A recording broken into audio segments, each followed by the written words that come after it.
Gob, pag binanggit mo ang lalawigan ng Laguna, kaakibat niyan ay ang koneksyon sa Laguna de Bay. Ano po ang gagawin ng inyong pamunuan, ng inyong lokal na pamahalaan para maibalik po yung kalidad ng tubig diyan sa Laguna de Bay na siyang pangunahing pinagkakakitaan ng ating mga kababayang nakatira sa palibot po ng lawa? Una, sa mga darating na araw, magpupulong na kami ng LLDA.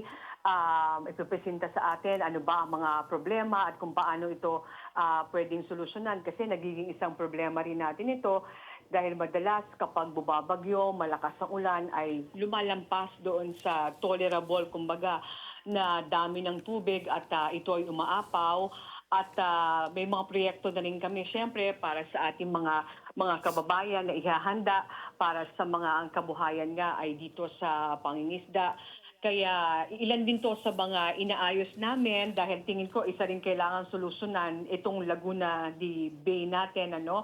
Itong isang unang kailangang solusyonan dahil isa rin sa unang tumataas ang tubig dito kapag bumabaha.